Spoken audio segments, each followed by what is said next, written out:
والله خۆشەویستان لۆکو پێشتر ئاماژمان پێکرد لە تەوریەکەمدا باز لە خواردنە خێراکان فاسفودەکان و دەکەین لە کاریگەریشان لەسەر لانی تەندروستی مرۆڤ کە بگومان کاکدانە خواردنە خێراکان یاخود فاسفودەکان مێژۆکە دەگەڕێتەوە بۆ جەنگی جیهانی یەکەم کە کۆمپانیەکانی بواری جەنگ بیریان لەوە کردەوە کە سەربازەکان پێویستیان بە خواردنێکەیە کە خێرا بێت و زۆریش بمێنێتەوە بەمێش کۆمەڵێک توێژینەوەیان دەست پێ کرد لە کۆتایی گەشتنە ئەوەی کە خواردنانێک کە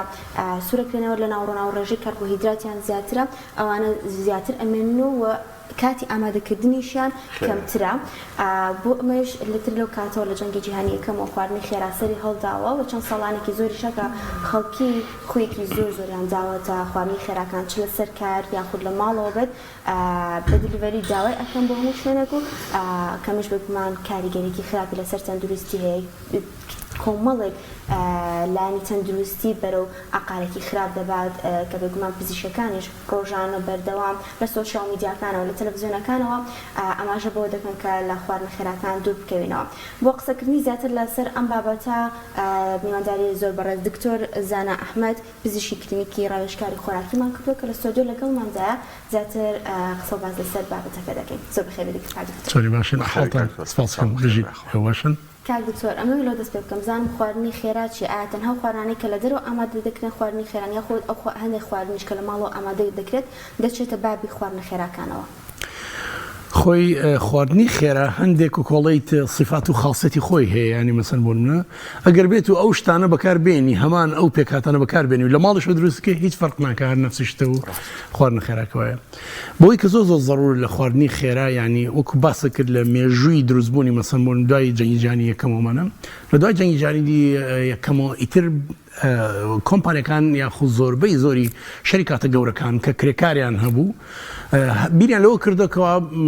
بەجگە لە خواردنی خێرا بیریان لەوە کردەوە سەریان کردەوە ڕۆنی ئەو کاتەش هەر ڕۆنی حیوانی بەکارهات ڕۆنی تێر بەکارهات کە بە شێوەی خۆتەزانی بە شێوەی ینی مەسەن کەرەی کوردی و ڕۆنی خۆمانە ئەمانن بەڵام زۆر گران بوو خۆتەزانی ینی 6 کیلۆی ڕۆنی خۆمانە لە بازاری جیهانە لە بینی 12 تا 20 دلار لە هەندێک شوێنانمانە لەبەرەوە بیریان لەوە کردەوە جۆرێک لە ڕۆنی هەرزانی دروستکن کەوا بۆ طبقەی خوارەوە طبقەی فەقیر و طبقەی کرێکارەکان ئەو ڕۆنە بوو بە بیرۆکەی ئەوەی کەوایتە دەستی پێکردو لە هەل لە بیستەکان و ئەو ڕۆنی مهدرەج یا ڕۆنی هایدرۆجیناوی دەستی پێکرد و ئەنواع وشکاڵ حتا لە بیدایەت هەر لەگەڵ ڕۆنی ئەوەی کە ئەکێتە ناوسیارە ئاوا فەرقی نەبوو ئەوە نین بوومانە ئیسە بە هەزار بە چەندەها پرۆسەی کیمیاویە ئەڕوات ئێستاش ئەو ڕۆنی خۆمان هەتا ئەو ڕۆنە جوانەیە کە تۆ ئەیبینی وەکو ئاڵتون زەردە و شەوقەیاتە و بەم شێوەمانە طبعا ئەمانە کاریگەریی زۆر خراپیان هەیە ئەدە گەڕەمەوە سەر پرسیارەکە تۆمانە ئەوەی کە زۆر ضرورە لە ناو ئینەکە یعنی لە پێکهاتەی خۆراکی خێرا یعنی شتێکی تیا کراوەکەوە واو لێ بکات دائیمەن ئاڵوودە دەبیت ئەویش بریتە لە چی مەسەلمانە ڕۆنی ناتەندروست ئەوەی کە وتمان کە ڕۆنە هەرزانەکان کە بەکار دێمانە لە پلەیەکی زۆر گەرمی گەورە ناو قازانی گەورە کە زۆر کە سوور ئەکرێتەوە دەرجە حرارەتەکەی ئەگاتە 250 پلەی سەدی یعنی هەر نامێنێ بە ڕۆن یعنی بێ بە ژەهر باشە ئەمە وات لێکە طبعا تامەکەی خۆشترە باشە و لە ئەنجامە دائیمەن زووتر ئاڵوودەیە بیمانم یەن سەمونەکەی بێزگە لەوەی کە ئاردی سفرە و بە فۆسفۆر شۆراوەتەوە و بە هەموو ناتەندروستەکانی وەکو نانێکی خۆمان کە نانی سپی ئەڵێن مەیخۆ گلوتینی تایە و هەوکەرە بۆ ڕیخۆڵە و بۆ گەدەوەمانە بەڵام لە هەمان کاتە ئامادەیەکی تێکەن کە پێوتێ MSG خۆمانە سۆدیۆم گلوتەمێت ئەم مادەیە چییە؟ فلیڤەر ئینهانسەرە وەختە تامی خۆش لە ناو زمان تا دایان قازیاترەکات چۆن ینی مەسەن بۆ منە ئەگەم لە حەزڵ کردووە لە ناو سوپەرمارکێتەکانی شای فرۆشتنەوە ئەمە بەنی بەرگەرە یعنی ئەمە سەمونی بەرگەرە بیخۆوە تامەکە سێرکی شیرین نەخۆشە جیاوازە کە ئەی خۆی ماهۆی ناگات ساعتنی کە هەم برسیتە بێتەوەمانە باشە پەتاتەکەی بە هەمان شێو MSG تێکن ئەو مادانی کەیکن بەسەر پەتاتەکە بێزگە پەتاتەکەش سوور ئەکەن لە ئەو ڕۆنە قرچاوە و بە هیچ شێوەیە ناگۆڕێ و لە هەمان کاتە پەتاتەکەشی بخۆ بە هەمان شێوە ئەو مادانە کیمیاویانی تایە کە دائیمەن ئالوودەتەکە ئەگەم لە حەزتان کردبێ زۆربەی خەڵک کە پێشتر من خۆم چەند دە ساڵەوە پێش مەسەیە کیلوانم کە زۆر ئەم خوارد لە کاتی سەفەرەوەمانە جاریەوە بە ڕۆشتومەتە بەردەمی مەسەن بۆ چەشخانەکە برسیم نەبوو ینی یا هەر بە حاڵ نیوە برسیتەمانە وتومە لەوانەیە نیو لەفەت باوەڕکە دوو نیوم خواردە باشە دوای 2 ساعتی کاتم دانیکەم خوارد ئەنی تەواوی تریانی ئەگەیتە مەرحەلەیەک و ڕۆژەوە 4 جار بۆ 5 جار یەکسە ئەیبینیت هەر کرد بینەکەی بین ناوی شەریکاتەکان ناڵم مەسەڵەن KFC و بەرگەر باشە یەکسەر ئەڕێ خۆتەکەی بژوران لەبەرەوە ئەمە یەکێشەکە ئەمانە جۆرە ئالوودەبوون بالضبط هەموو ئەو مادە و پێکاتانی کە تیان کردووە بە مەبەستی ئەوەی تامی خۆش بێ بە مەبەستی ئەوەی شیرین بێ بە مەبەستی ئەوەی بەلەزەت بێ یا تۆ لە زمانەی دەم باشە لە ئەنجامی ئەمە دائیمەن لە مشکتا دائیمەن دۆپامینە ڕژەیە و کەئەنەوە ئیسراحەتی پێەکەیت هەروەکو هەموو مادەیەکی بێوەشکەر بزڵ چۆن ئالوودەتەکە ئەوش بە هەمان شێوە ئالوودەتەکە لەبەرەوە وەڵام پرسیارەکە گەربێنە سەری ئەگەر بێت تۆ بانەکەی لە بازار بکڕی بۆ نمونە بین لە ماڵە داینێ یعنی سەمونەکەی بۆ نمونە و لە هەمان کاتە گۆشتی مەسەحە بێنی چکۆ زۆربەی زۆری گۆشتی مەسەحەیە بە هیچ شێوەی خۆتەزانی گۆشتە هەرزان بەکانە فرێش نییە لەبەرەوە گۆشتانەی کەوا بە هەمووی بە هۆرمۆنی ئینسۆلین و بە ئەنتیبایۆتیک و بە هۆرمۆنی گەشە و ئەمانەمانکان بە گەورە ئەکرێن و قڵەوەکرێن لە بەرنامەی کات بار باسی ئەوان کرد کە چەنێ ناتەندروستە ئەو مانگانە وەزنێکی زۆر گەورانەیە و لە هەمان کاتە ئەگە ئەو ڕۆنە بەکاربێنی و لە هەمان کاتە بە هەمان پرۆسە ئاوا بەو شێوە سووری کەیتەوە هیچمان بە هیچ نەکار وکوایەتەوە چوی لە جاتوی لە بازار نان خۆی لە ماڵدان خواردەوە بەڵام بە پێچەوانەکەی ئەتوانی بەکاری بێنین ئەتوانی پارچەی گۆشتی چاکی فرێشی خۆمانەوەی سروشتی بێنیت بیخیتە سەر ئاگرێکی زۆر زۆر کەس بە کەرەی کوردی بە ڕۆنی خۆمانە سووک بیچزێنیت یاخۆ بیخیتە ناو فڕنەوە بۆی بە تەواتی تر پلەی گەرمەکەی نەگاتە ئەو پلێ ئەمە جارە گۆشتەکە دروست کرد بە هیچ ئەومادە کیمیانی کە تێناکەیت پەتاتەی خۆمانێنی پاکتەمی زۆمانە بە هەمان شێوە لە پلەیەکی گەرمی زۆر کەم بۆ مام ناوەندا بە زۆر تۆزە درێژ ئەگەر سەبرت هەوێ خاو سووری کەیتەوە و لە هەمان کاتە ئەتوانی سەمونێکی بۆر کە لە کەپەک و نانی جۆ و شەوفان و ئەم شتانە بکەی بەم شێوەوە بەرگەرێکە دروست کە ئەی بەم ناڵەکەت و بە تەئکیدی دەیان جار بە دەرەوەی کەوا کاربۆهایدرێت و شەکریتیایە و نازەم چیوانە ینی بەرحاڵ هەموو کەس نەخۆش نییە خۆت زانیت بەڵام دەیانجار تەندروسترە لەو فاسفودەی کە تۆ لە بازاڕی کاکتۆر پرسیارێکی جدیەوەی جگەل لەم بابەتان باسی کرد هەر لە ڕۆنەکەیەوە لە سەمونەکەیەوە لەو مادانەی کە بۆی ئیزافە ئەکرێ خودی خواردنەکە پەتاتەکە ئەگەر گۆشتەکەش گۆشتێکی فرێش بێ و مەسلحە نەبێ بەم خێرایی ئامادەکردنە بەم سورعەتە و بەم قرچانە زۆرە و بەم گەرمیە زۆرە بە کاتێکی کەم خودی پێگاتەی خۆراکەکە پەتاتەکە گۆشتەکە هەر بابەتێکی دیکە ئەوش گۆڕانکاری بەسەرا نایە بەڕاست ئەخر ئەوەی مۆزوعەکە باسی چیەکەنێمە لەبەرەوەی کەوا ئەو ڕۆنە ئەگەر ملا حەزتان کردبێ ئەکرێتە قازانێکی گەورەوە یعنی من هەندێک جار خۆم شخصی خۆم هەروەکو وەکو ینی فزولی خۆم زۆر جار پرسیارمە کردم و لەوانەیە لە ئێوارابی ڕژن ئەو نیە مەسەن مۆرمونە یا لە دوای دوو ڕۆژ بێژن باوەڕ کرد نیهائیەن ڕشتنی نیە پرسیارم کرد بۆ ئیزافە کرد لە ئەڵمانیا لە فەڕەنسا سەفرم زۆر کردو مەسەن ڕۆشتم بەس ئەوەیە کە لە ئەنجامی قرچان و لەوەری گۆشتەکەی تێکەی کەمەکە خۆت زانێ نیە هەڵم ژێ لێی کەمەکە تێکەنەوە يعني ئەو ڕۆنە يعني بە مانگنا يعني لەوانەیە زۆر پیس بێ لە مانگی جارێ پاکیکەنەوە قازانکە ئەگینا نیهائیەن ئەو ڕۆنە ناڕژێت و هیچی لێ ناکرێت پرسیارەکەم وەستم لەوە ینی بۆ نمونە هەر ئێستا بڵێن پەلەوەرە کوردیەکان ینی بوونە کەڵەشێر و قاز و ئەوانە یان هەندێک بابەتی تر فاسۆلیا کە هەندێک خانم بۆ نمونە بە بوخار لە ئێنە سەریاکرا هەندێکی تر بە هێواژ ها بەبستنەوە بوو تامی ئەوەی کە هێواش و لەسەر خۆی وردە ئەکوڵێ جیاوازترە وەک لەوەی کە بە سورعەت هەمان بابەت بەبێەوەی ئەو پێگاتە خراپانش ئەسلی خۆراکەکەش ناگۆڕێ بەتەئکیدی لەبەرەوە بۆ ئێمە ئەگەر زانچی قوربان ئێمە دائیمەن ئەڵێن هەموو یعنی بڵێن شێوازی ئامادەکردنی خۆراک لە هەموویان بێوەی تر سەیف ینی ئەمینتر بریتە لەوەی کەوا بەچی پێڵێن ئێمە کە بریتە لەوەی کەوا بە هەڵمینی کەیت بە هەڵمین یعنی ئەوەی کە باسمان کرد زەردێکی بە کوردی خۆڕەیە مەسەن بۆنە سڵقە سپیناخە نازان چی ئەو شتانە و گۆشتی شتوانی هەتا ڕادێکمانە دوایەوە بەرەبەرین لەسەر ئەوەی کەوا کوڵاندن تا ڕادەیە لەبەرەوەی کوڵاندن بە هیچ شێوازێک لەبەرەوەی ئاوی تایەتەوە کوڵانەیە دەرجە حرارەت لە 100 تێ ناپڕێت چکە بۆ هەر بۆ مستەمرینەوە 5 بۆ 100 لەبەرەوە ئەوە بە هەڵم لە هەمان کاتە ئەچینە سەر فڕنەوە فڕن چییە برژاندنە بە هەمان شێوە کۆنتڕۆڵەکەی بەدەست خۆتە ئەتوانی فڕنەکەت پیتزایە دروستکەی بۆ نمونە دەرجە حرارەتی فڕنەکەت بخیتە سەر چەند بخیت سەر 120 لە جاتیۆی پیتزاکە بەس لە شوێنانی کەوەکو مەسەن بۆ نمونە خواردنی خێرای خێن سەر 250 بە چەندێ بە 10 دقە بە 8 دقە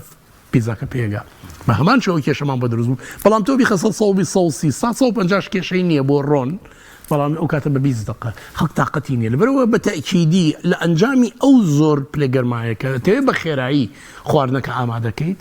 باشە ئەبێتە هۆی ئەوەی کەوا ڕۆنەکە بە تاڵاتی تێکەچێ باشە ڕاستی یعنی مەسەن بۆ من ئێمە پێڵین ینی ڕانسی دەبێ خو و کۆڵی چۆن ژەنگاوی و چۆن ئاسن ژەنگاوی ئاوای لێ ڕۆنەکە بەنجامە و لە هەمان کاتە تەرکیبەی پرۆتینەکەشە گۆڕێ بە تەکیدی پرۆتینێکی زۆر ناتەندروست ئەو کاتە خۆی تۆمانە باشە بەڵام لە ئەنجامی لەبەرەوە هاتمۆ سەر ئینەکە بە خراپترین شێوازی ئامادەکردنی خۆراک بریتە لە دیپ فراین یا خو سوورکردنەوەی قوڵ بە کوردی خۆمان ئەو سوورکردنەوە قوڵەیە کەوا تەوان ئەوەی ئەوان زۆر بەهێزتریشە لەوەی ئەمان لەبەرەوە پێم وتی لە ماوەی چەند دقەیەکە ئەو ڕۆنە هەر دەرجەحاتێکم 250 لێ سەدی زۆر باشە بە پرسیارێک تێکم لەوانێ هەمان شێوازی ئەوەی کەکداناش بێت هەمان مەفهومی هەبێت بەس شێوازێک تێکەم پێکاتە خراپەکان کە لە خواردنە خێراکاندا هەیە چ لە ڕووی ڕێژێک کۆلێسترۆڵەوە بێت یاخود HDL-ەوە بێت یان پرۆتینەوە بێت ئەو پێکاتانە چی؟ پێکاتە خراپەکان کە لەناو خواردنە خێراکاندا هەیە بەڵێ بێزگەلەوەی کەوا باسوێەوەمان کرد یەکەم شت بڕێکی زۆر شەکری تێکرێت هەر لە بەنەکەیەوە کە بەنسەوە یەگە ئەو مادێک کە تێکەیت ئەمە بڕێکی شەکری تێکرد شەکرد تامی خۆشە شیرینە و زیاتر ئالودەکە و زیاتر زووتر برسیتە بێتۆمانە دوم مەجموعی موادی MSG تایە کەوتمان ئەوەیە کە تام بەهێزەکە لە ناو دەمتا اینجا مجموعەیە مادەی کەیتە ئەم مجموعە مادانەی کەی کە موادی کیمیاوین ئێمە طبعا هەندێک شتمانەیە کە پێوترێ بە ئینگلیزی پێوترێ فود ئێدیترز یعنی وەکۆڵی تەواوکردنا یعنی تێکراوە خۆراکەکان ئەم تێکراوە خۆراکەکان طبعا نوع ئەشکاڵمان هەیە ینی بە هزار یعنی تەسەوڕ کە چەند نوعمان هەیە 10,000 جۆرمان هەیە 10,000 جۆرمان هەیە بە ئی یاخو بە F ناوەبرێ ئەگەرم لە حەزە بکەی سەری پێکاتەی هەموو معلباتی بکەی بە ئیەکە ئی 67 ئی 654 ئی نازانم ئەوەنە هەندێکیان تام خۆشەکان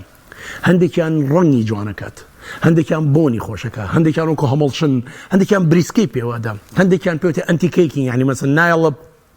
پەڵە ینی وەکۆڵی بە هین بێت پەڵۆکە ببێ ینی یەک بگرێ هەندێکیان بەعکسەوە هێوری هینیە کاتەوە نەرمێ کاتەوە لەبەرەوە ئەمانە ینی ئەمەنە زۆرن ئەمانە هەمووی لە ئەسڵا بە بڕێکی کەم طبعا خۆتزانی کۆمپانیەکانی دەرمان ئینیان کردووە کەوا على ئەساس بێوەیە بۆ لەشی مرۆڤ بەڵام بە هیچ بێوەی نییە زۆربەی زۆری ئەو مادە کیمیاوی کە تێئەکرێن یعنی ئەتوان بڵم دایان مادێکی کیمیاویکەی بەم شێوەیە هەرێکی و لایەک ئەگرێ لە ئەخیرا وەکو پێم وتی ینی بەڕاستی ینی داهێنانێکی عەبقریانەیە کەوا هەمووی وادانراوە بۆیە هەر پێکاتەی هینەکەی ناڵن بە کەس سم لە حەزە کەوانەی کە کۆمپانیا زۆر بەناوبانکان مەسەن KFC و ماکدۆناڵد و مەسەن بەرگر کینگ وانە کەسیان پێکاتە سەرێکی یعنی خەڵتەکە وەکو بڵێن ینی باشە نایڵن بە کەس چکە ئەو تام و ئەو شتەی کە دایان ناوە دوای دەیان هەزار جار لە تاقیکردنەوە کەسەیریان کردو ئەمە بەم شێوە ئەو هەمووادان تێکەڵاو بکەین خۆیان بڵێن 8 مادەیە گەرم لە حەزەکەی ئەوەی کەیکن بەسەر مریشکەکە و ئەخیتە ناو ڕۆنەکەەوە باشە پەڵوڵەکەی بڵێن ینی کە بریتە لە هێلکە و زەردێنە هێلکە و لەگەڵ ئەو مادەشتانە خۆیان ئەڵێن 8 مادە تێکەڵاوکەن بەس باوەڕ کەلانە بڵم 25 بۆ 30 دانە تیابێتوانە بێتگەلەوە باشە لەبەرەوە ئەوەیە مەوزوعەکە ینی عەبقەریانە دایان ڕشتووە ئەو پێک هاتەیە کەوات لێ ئەکا هەموو کەسێکی ئاسایی ئەگەر کەمیش بخوا خۆی پێناگیرێت تحدای شخص ئەەکەم بیبیتە ناو یەکێ لەو ڕێستۆرانەی فاستفودەوەمانە بەی بڵێ لەفەیە بخۆ یەک لەفە خوا خۆی پێ ناگیری هەر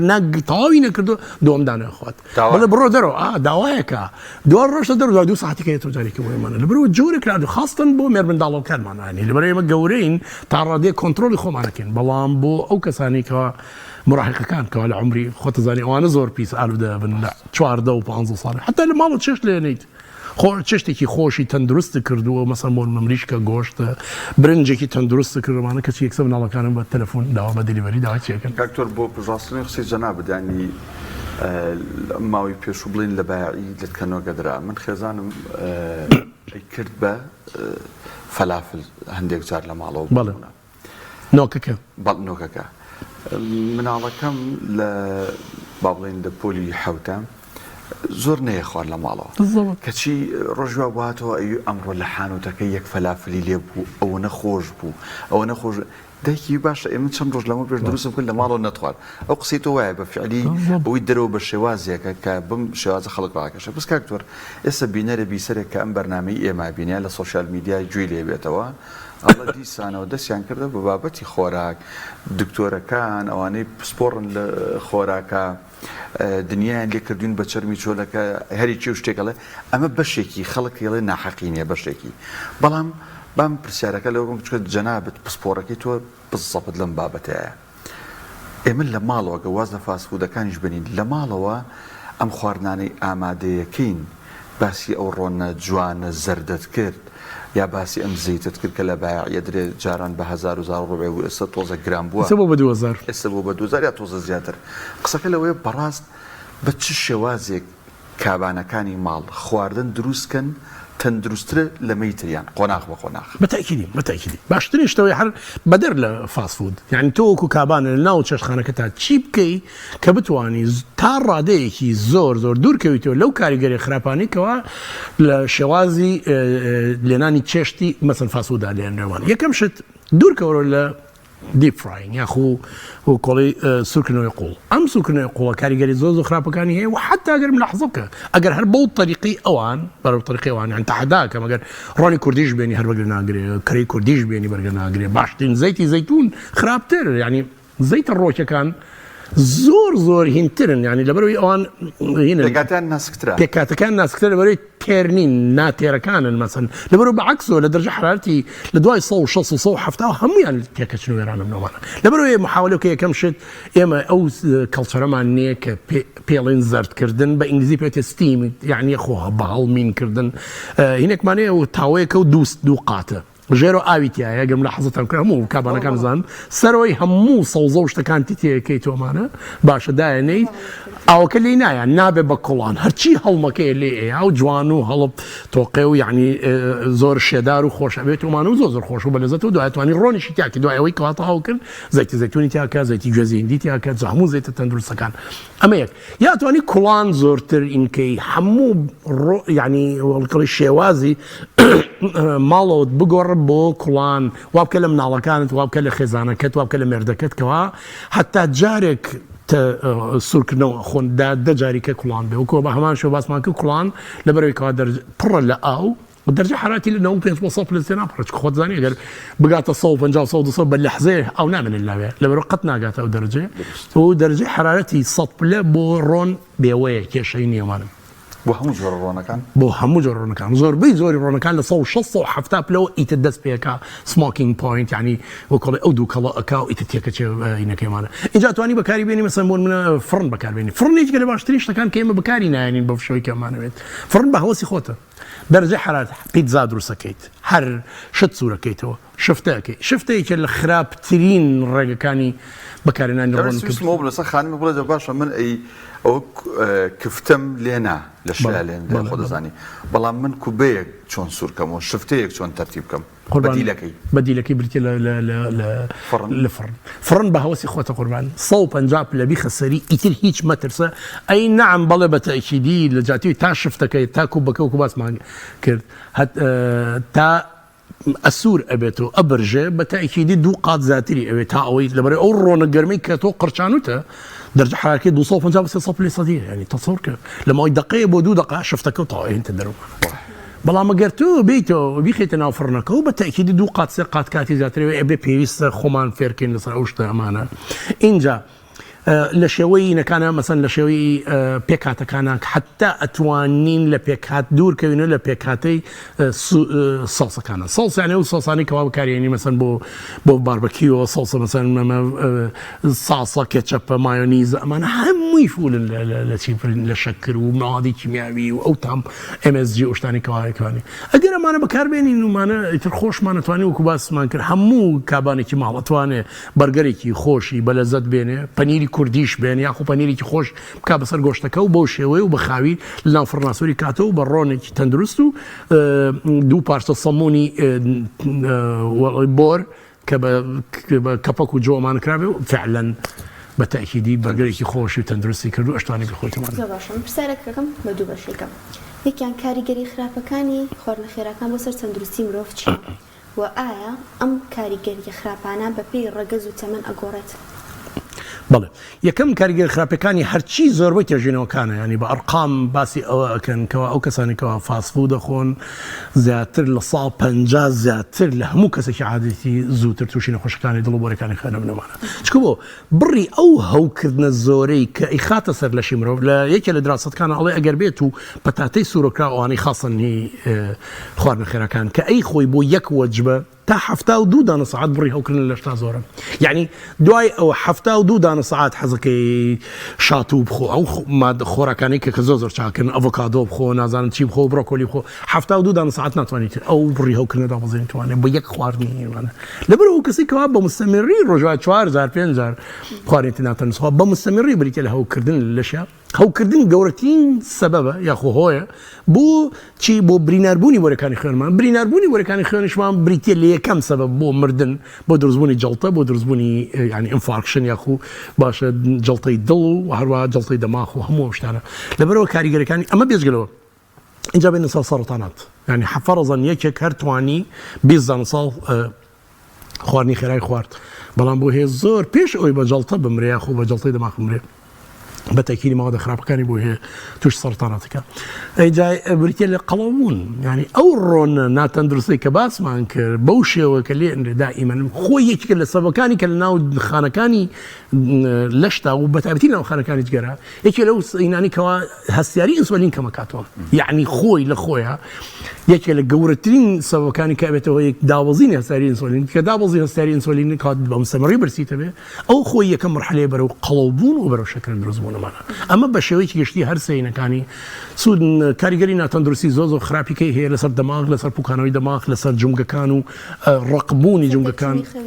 بەڵێ بە تاکیدی تێکچوونی خەو هەموو ئەم شتانە ئەمە کاریگەری زۆر کاکتۆر ئەم بابەتە زۆر زیاتر هەڵەگرێت بەڕاستی لەگەڵ جەنابیشتا زۆر جوان باسیەکە ینی بەبێ مجامەلە بەڵام با من کۆتا پرسیارکەم چکە تەوەرەکە تەواو بوو بەڵێ خەڵکمان زۆرە لە دەوروبەری خۆمان لە سوشیال میدیا هاوڕێمانە لە کاروبار هاوڕێمانە ئینکارە زۆر جار سۆلانە لە سوشیال میدیاکانی خۆت زانیاری یەک شتێکت بەخشی بێ لە کۆمنتان من ئەوەنە ساڵە لە بازار و ئەو شتا خۆم هیچم لێ ناتوە زۆر پرسیارێکی جوان حەزەکەم ئەمەی کە ئەوترێ من ئەوە هیچم لێ ناتوە هیچ نەخۆش نیم و هەر ئەوەژە خۆین لە ماڵە و لە بازارە خۆین وەڵامت چێ بۆ ئەم ئینکارانە قوربان جارە پێش هەموو شتێ زۆر حەزەکەم یعنی من دائیمەن خۆم لە سوشیال میدیا لە یوتیوب لەوانە نزیک 400 ڤیدیۆمەیە ئەگە سەیری سوشیال میدیا کردم لە ئینستاگراممانە لە فەیسبووکە باشە جارە پێش هەموو شتێ ئێمە باسی ئەم کاریگەریانە کە ئەیکەین سە بانی من بەرگەرێک خۆم لە بازار معنای ئەوە نیە بەیانی دوو بانی توش سەرەتانە بم معنای ئەوە نیە دوو بانی توش جەڵتە بم ئەم کاریگەریانە باشە یعنی وە کۆڵەی تەراکومیە ینی کەڵەکە ئەبێت لەسەر لەشە جاریوای لە 15 ساڵ جار لە 20 ساڵ جار لە 25 ساڵ دروستە بێمانە اینجا یەکشتی کەش پێ بڵێمانە دائنیشیت یعنی زۆر کۆڵە شوورەیە بۆ شخصە کولی تەواو کرد جامعی تەواو کرد بەخۆی ئەڵێ ینی من ڕۆشن بیرم مانە ئەچێ چی ئەکات نمونەی شخصێک ئەهێنێتەوە کە لە سایەک نابێ ئەو پوینتیەک یان لە هزارە یەکی مجتەمع شخصێکە ناسیت بۆن منە بۆ زۆر هەیە لە کۆمەلگای ئێمە مەسەن بۆن منە 16 ساڵ جگەرەی خواردووە لە ئەخیرا بەش حادسەیەکی کە مردووە بە شتێکی کە مردووە بەغەیری ئەوەی کەوا سەرەتان ئایا ئەم شخصە لە سا 99.9 هەموو دنیا ئەزانێکەوە جگەرەت خوارد ئەوەنە لە هەموو کە زیاتر توش سەرەتاناتە بێ لە هەموو کە زیاتر تووشی نەخۆشەکانی دڵەبی نەخۆشەکانی بۆرەکانی هەناسە ئەبی هەموویەوە وەڵا چەل بەبی بەچێ وەڵا ئەم کابرایە ئەوە نییە چەند ساڵ دانیشتووە ڕۆنی کوردی و خۆمانەی خواردوو و ڕارزشی نەکردو و قەڵەویش بۆ وڵا دوای درەنگ یعنی زۆر بەڕاستی ینی منطقێکی زۆر نەخۆشیە منطقێکی نەخۆشانەیە تۆ دانیشی واز بێنی لە سا 99.9 ئەوەی کە یعنی متعارفە باشە ڕێک بگری بە چیەوە بگری بە لە هەزارە یەک کە شخصێ بە بۆنەی هەر سەبەبێک و بۆنەی جیناتەوە جاری وایە شخصێکەیە مەسەڵ بۆ منە خۆی هەر لە ئەسڵ تەمەن درێژە بە بۆنەی هەر سەبەبێک وەڵام هەموو جانی وێرانە مەسەلمانە بەڵام بە بۆنەی سەبەبێک و مرد بەو ئەوە نەمر کە تۆ یعنی باسی ئەوەی کە ئێمە باسیکەن کە نەخۆشەکان زڵمانە ئەڵاو کاتەوەینە لەبەرەوە داوا لە هەموو کەسێکن عفوم کە پەیام بۆیە دوای ئەو شتانە مەکەوە باوەڕکە کە دوای عمری 50 و 60 و کە نەوتوانی بە تەندروستی بژی ژیان کامی نامێنێمان زۆر باش من پرسیارێ بکەم بەس بە کورتی جواب بەرە بە خەڵک بڵێن واز لە خواردنە خێراکان بێنن شتێکی مەحاڵە بەڵام لە هەفتەیەکە چەند جار بخورێت باشە بەڵێ بەڕێی من خۆکو باسم کردمانە ئەگەر بۆ نمونە پێم وتی ئەو توێژینەوەی کە باسمان کرد ئەگەر یەک جار لە پەتاتەکە و گۆشتە سوورەکراوەکە بخۆیەوە کەمانە 72 دانە سعات لەشتا هەوکردن زۆرمانە باشە لەبەرەوە بەڕێی من ناتوانم بڵم بە هیچ شێوەیە یعنی حتا ئەگەر یەک جاریش بخۆی خراپە سێ ڕۆژارێکیش بخۆی هەموو سێ ڕۆژار دووبارە بێتەوەمانە بەڵام من تەنها یەک پرسیارێک کرد لە زمانی سیاقەکە من نەمتوانی بچمەوە سەریمانەکەیش برکە بۆ عینەکەی بۆ عمرەکەی حتا گەنجتر بی تۆ دائما ماکینەکە تازەیە وە کۆڵی دروستبوونی لەش